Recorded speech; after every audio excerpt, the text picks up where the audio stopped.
Un écran solaire, c'est un produit qui est capable de nous protéger des effets néfastes du soleil, c'est-à-dire des mauvais effets du soleil, essentiellement sur la peau, bien sûr. Alors, il y a trois grandes raisons pour lesquelles il faut absolument se protéger du soleil. Avant tout, c'est le vieillissement cutané. Et donc, qui dit vieillissement cutané précoce dit qu'on va avoir des rides précoces, on va avoir des taches brunes, on peut même avoir des petites taches rouges sur le dos, sur le thorax, etc. La deuxième raison, c'est que le soleil peut aussi être capable d'entraîner des cancers cutanés, surtout si on s'expose sur une longue période et pendant plusieurs années. Et enfin, le soleil diminue aussi les défenses immunitaires de la peau, c'est-à-dire le système immunitaire au niveau de la peau est diminué et la peau n'est plus capable de bien se défendre par rapport aux agressions, aux différentes agressions de la vie quotidienne. Alors, la grande question des cancers de la peau et la grande polémique, c'est essentiellement les mélanomes, bien sûr, qui sont des cancers très graves, mais qu'on voit beaucoup plus en Europe et en Australie, et il semblerait que la génétique intervient beaucoup dans ce genre de cancer. En Tunisie, on n'en a pas beaucoup, mais ce qu'on voit, ce sont essentiellement les cancers basocellulaires, et là, ce sont des cancers qui sont liés à une exposition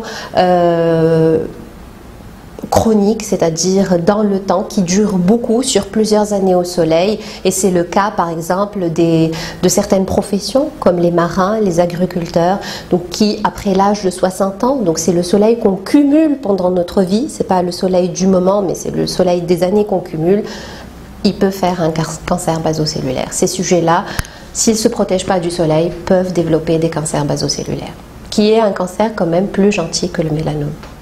Alors justement, à côté de l'écran solaire, pour se protéger du soleil, il y a deux autres moyens assez importants qui sont la protection vestimentaire, c'est-à-dire par les habits, et puis les habitudes du sujet en lui-même, donc sa manière de vivre, sa manière de s'exposer au soleil. Alors, concernant la protection par les vêtements, ce serait bien, il est très important de porter un chapeau, surtout si c'est un chapeau à large bord. Donc ça, il faut savoir que ça protège beaucoup mieux qu'une casquette, parce que la casquette, ça ne protège pas les oreilles et ça ne protège pas le cou, alors que le chapeau aussi. On peut mettre des gants. Il ne faut pas oublier aussi de protéger les yeux, c'est très important parce que les yeux aussi sont sensibles au soleil, et donc mettre des lunettes solaires. Et enfin, là, ce qui a été récemment développé surtout pour les enfants, ce sont les vêtements à filtre solaire ou les vêtements anti-UV.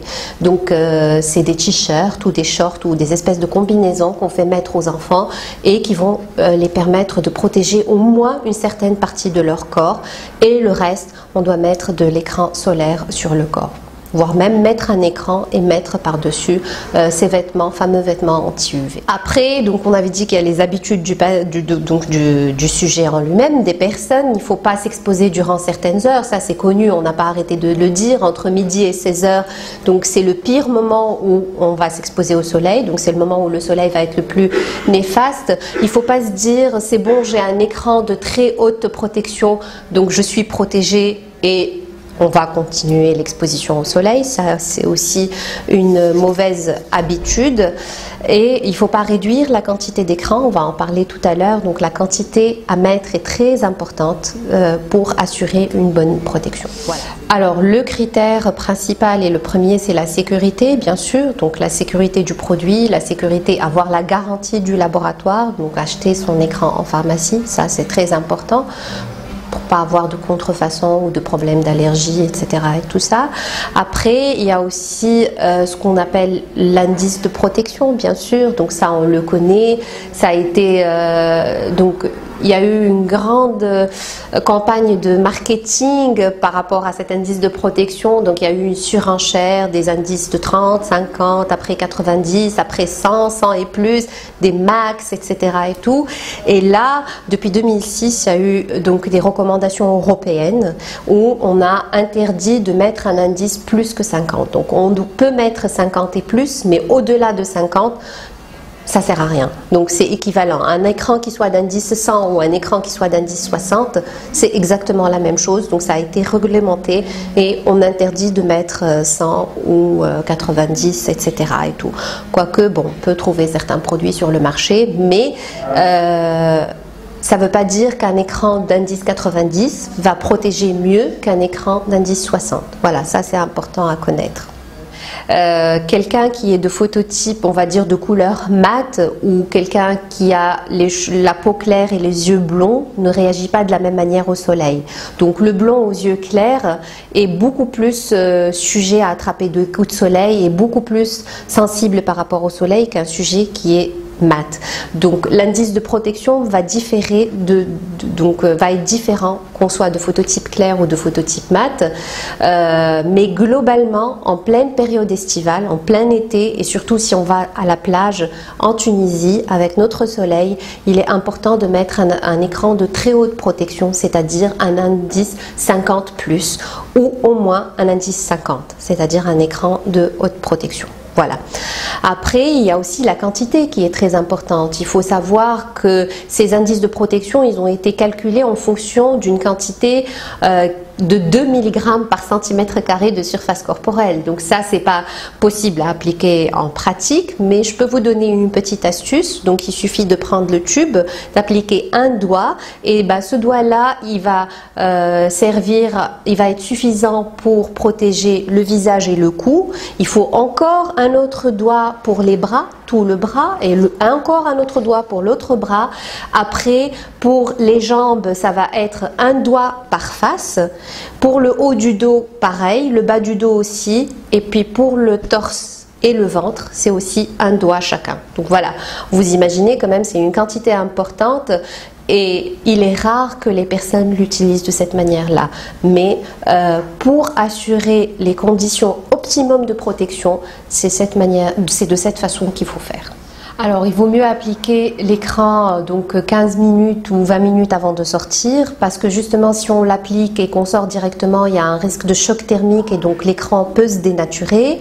Après, au moment de l'application, il ne faut pas trop masser, il faut simplement bien répartir l'écran parce que on peut justement le dénaturer, casser ses particules et à ce moment-là, il devient inefficace. Donc, simplement le faire pénétrer sans trop insister. Voilà. Alors, ce qui est admis communément, c'est qu'on doit renouveler l'écran toutes les 2 heures, et ça, je conçois que ça peut être un peu difficile en pratique quotidienne, mais en tout cas l'OMS recommande une réapplication régulière de l'écran si on est à l'extérieur au cours de la journée.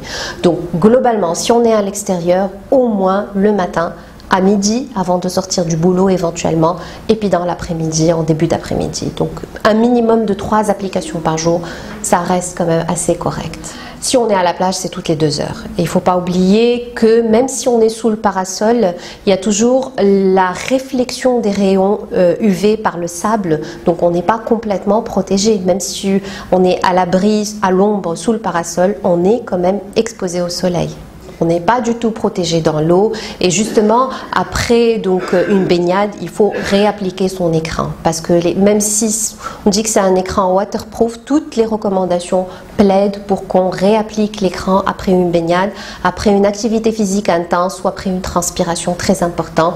Il est important de réappliquer son écran. Il faut savoir que justement certains types de peau nécessitent une protection un peu particulière. On va commencer par la grande particularité qu'est l'enfant, donc surtout le bébé avant l'âge de 3 ans. Donc pour ces enfants-là, à côté de la protection vestimentaire dont on a parlé, il faut utiliser un écran qu'on appelle minéral, c'est-à-dire un écran qui va contenir que des filtres minéraux, un écran minéral pur, pour leur éviter justement les problèmes d'allergie éventuels et les problèmes d'intolérance. Chez les patients allergiques aussi, qui ont des eczémas ou qui ont la peau sensible, on va utiliser aussi ce genre d'écran, l'écran minéral. Et puis dans certaines maladies de la peau, comme par exemple les peaux grasses ou les peaux acnéiques, les peaux sujettes à des rougeurs, les peaux allergiques, on a des écrans spécifiques. Donc un écran pour peau grasse qui ne va pas être comédogène, qui ne va pas entraîner une sécrétion importante de sébum, et puis un écran pour peau rouge, ou bien même pour les taches brunes par exemple, on a des écrans spécifiques qui contiennent aussi des actifs dépigmentants en plus de la protection solaire.